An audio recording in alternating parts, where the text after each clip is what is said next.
Hey hi all அஸ்ஸலாமு அலைக்கும். இன்றைக்கி வந்து ஹசீனாஸ் ஃபிட் ஃபுட்டி ஸ்டோரிஸில் வந்து பார்த்திங்கன்னா வெயிட் லாஸ் ஃப்ரெண்ட்லி ரெசிபியில் வந்து மணத்தக்காளி கீரை சூப்பு தான் எடுத்துகிட்டு வந்திருக்கேன். அதை வந்து பொட்டேட்டோ மாஸோடு வச்சு சாப்பிட்டிங்கன்னா சூப்பராக இருக்கும்.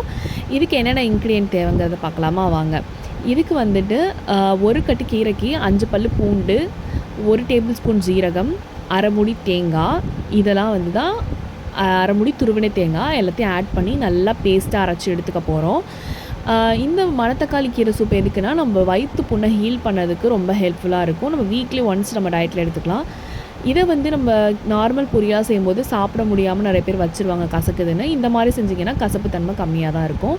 இதுக்கு இந்த மாதிரி சின்ன வெங்காயத்தை ரவுண்ட் ஷேப்பில் வந்து நான் வீடியோவில் காமிச்ச மாதிரி வெட்டி எடுத்துக்கோங்க. தக்காளியை வந்து இந்த மாதிரி ஃபைனாக சாப் பண்ணிக்கோங்க. பூண்டு ஒரு 5 பல்லை வந்து நல்லா ஃபைனாக சாப் பண்ணி வச்சுக்கோங்க. ஒரு கடாயில் ஆயில் வந்து 2 டேபிள் ஸ்பூன் விட்டுட்டு வரமிளகாய் வந்து ஒரு 5 எடுத்துக்கோங்க. வேறு எதுவுமே நம்ம சேர்க்க போகிறதுக்கு காரத்துக்கு. அதுக்கப்புறம் நம்ம ஃபைனாக சாப் பண்ணி வச்சுருக்க ஆனியன் அண்ட் பூண்டு ஆட் பண்ணிக்கோங்க. ஆட் பண்ணிட்டு நல்லா சாட்டே பண்ணிடுங்க. அது வந்து நல்லா வதங்கி வந்ததுக்கப்புறமா டொமேட்டோவை ஆட் பண்ணிவிட்டு உப்பு கொஞ்சம் ஆட் பண்ணிடுங்க. டொமேட்டோ வதங்கிறதுக்கு நல்லா வதங்கினதுக்கப்புறம் இப்போ நம்ம வந்து வாஷ் பண்ணி கட் பண்ணி வச்சுருக்க மணத்தக்காளி கீரையை வந்து ஆட் பண்ண போகிறோம். கீரை எப்போவுமே வாஷ் பண்ணிவிட்டு தான் கட் பண்ணணும். அப்போ தான் அதில் இருக்க பூச்சியெல்லாம் நம்மளுக்கு வந்து போகிடும்.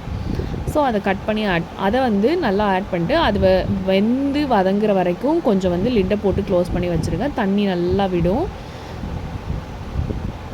இதில் வந்து தேங்காய் தண்ணியை தான் ஊற்றுனேன். கொஞ்சம் மூடி வச்சுருங்க. தேங்காய் உடைக்கும் போது தண்ணி வரலையா, அது தண்ணி ஊற்றி வச்சுருக்கேன். இப்போ மூடி வச்சிட்டிங்கன்னா நல்லா கொதிச்சு இருக்கும். இப்போ நம்ம அரைச்சி வச்சுருக்க பேஸ்ட் இருக்கு இல்லையா, கோகனட், ஜீரகம், பூண்டு, அதை நம்ம வந்து ஆட் பண்ண போகிறோம்.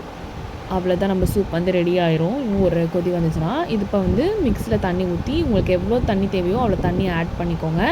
சூப் கன்சிஸ்டன்சிக்கு ரொம்பவே டேஸ்டியாக இருக்கும். கசப்பே இருக்காது. கசப்பு இருக்கும், பட் ஆனால் அதை டைஜஸ்ட் பண்ணி சாப்பிட்ற அளவுக்கு அதாக இருக்கும். ரொம்ப டேஸ்டியாக இருக்கும்.